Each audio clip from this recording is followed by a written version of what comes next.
Hola a todos, yo soy Luigi Guamán Torres y les voy a narrar la vida y obra de Felipe Guamán Poma de Ayala. Él fue un cronista indígena del siglo XVII que elaboró una interpretación completa de la historia del pasado, tanto el precolombino como también de la conquista y de los años iniciales de la colonia. Él quería con esta interpretación del ayer fundamentar un proyecto político para sus días. Guamán Poma es el gran historiador por presentar los valores de su propia sociedad y mostrar hasta qué punto podían llegar las categorías en la sociedad.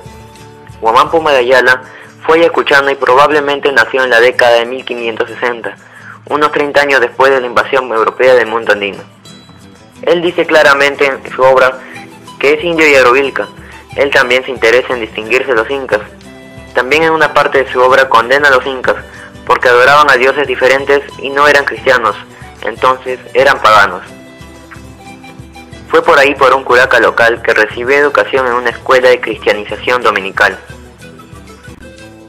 Aprendió castellano y tuvo un medio hermano mestizo que fue religioso. Se llamaba Martín de Ayala. De ahí también viene la cuestión del nombre. Su nombre es Felipe Guamán Poma. Él se añade al de Ayala. Eso no es parte real de su nombre, eso es un añadido cuando escribe la crónica. Siendo bastante mayor, escribió la principal crónica redactada por un indio sobre el mundo andino precolombino y el impacto de la colonia en los Andes.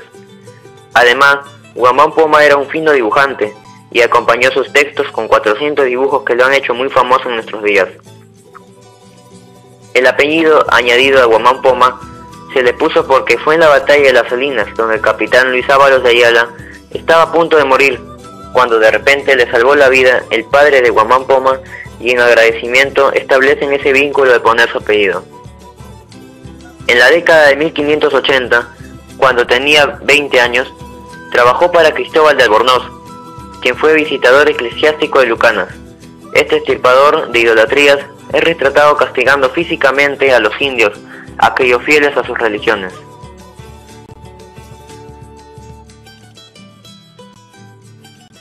A lo largo de su vida, Guamán Poma fue cristiano y se impuso a probar que el cristianismo había llegado a los Andes más antes que los españoles, buscando de ese modo desmantelar una de las razones para justificar la conquista.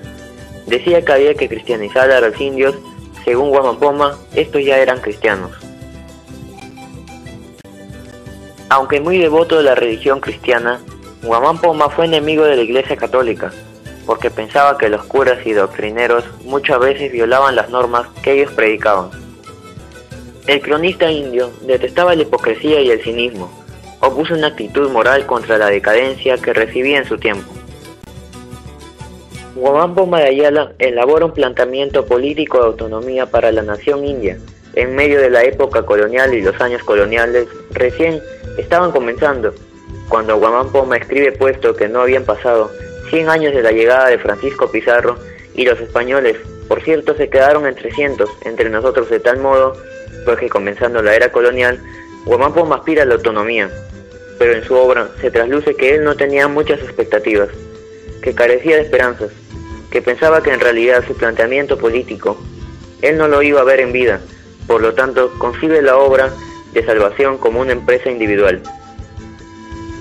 Él cree que el ser humano ha de redimirse a sí mismo, a partir del esfuerzo, por ser justo y por ser correcto, y en ese esfuerzo de corrección, él llama a sumarse a ese esfuerzo que justicia a todos y cada uno de los individuos que componían la nación india, a esa nación a la que él aspiraba a representar.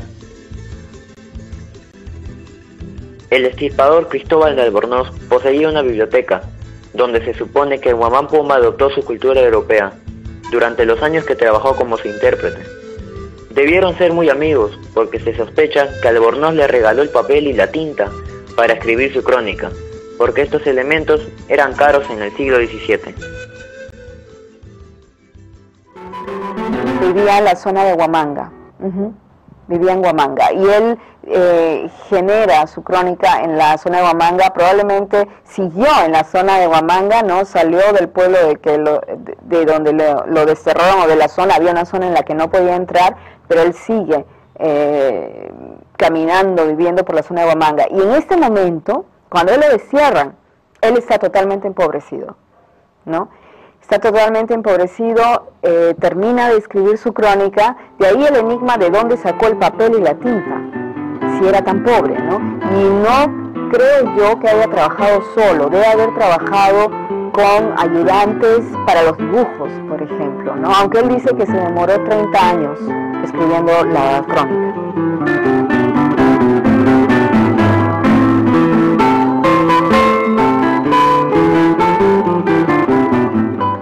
Una cosa que no dice es cómo escribió la nueva crónica, entonces por eso es que hay esta hipótesis de que lo hizo en un taller con un grupo de escritores que trabajaron junto con él, pero que el total de la obra no es solamente de su mano, sino también al mismo tiempo de sus escribientes.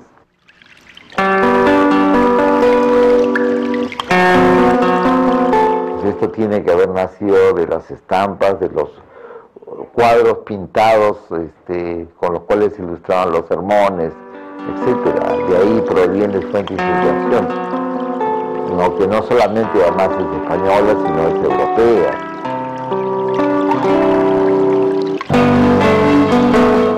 De Huamanga, ¿no? Entonces hay investigadores que piensan que en ese momento él empieza a escribir su crónica.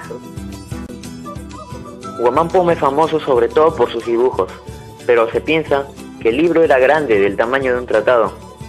Pero no fue así, ya que en ese tiempo el papel era bien escaso en la sociedad colonial y Guamán Poma era pobre, de tal modo que el libro en realidad es pequeño. Se trata de la mitad de un A4.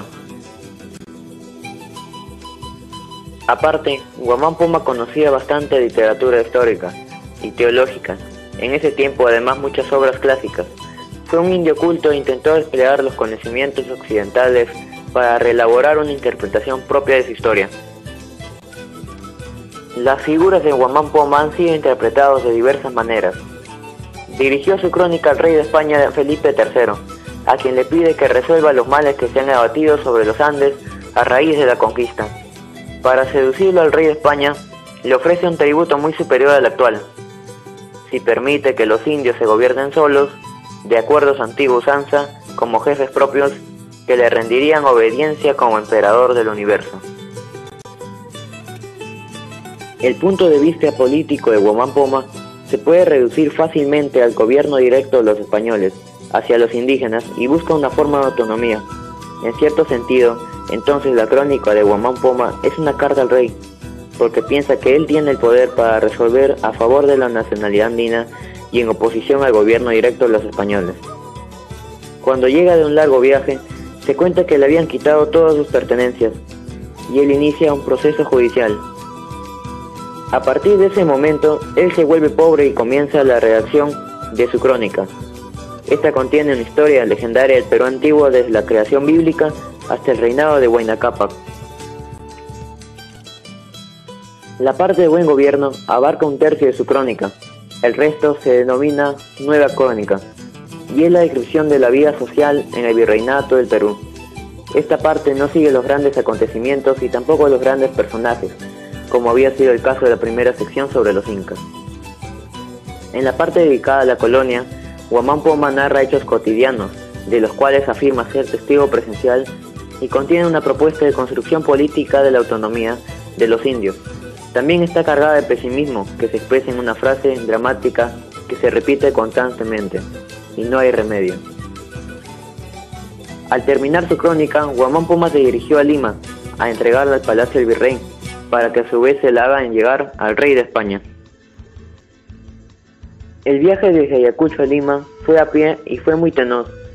Incorpora en las últimas páginas de su obra el relato de ese último viaje, y la narración tiene un contenido patético.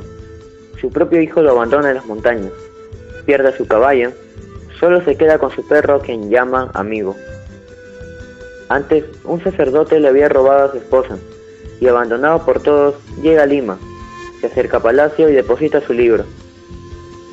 Este viaje se ve como una peregrinación, por eso se habla de él como un peregrino.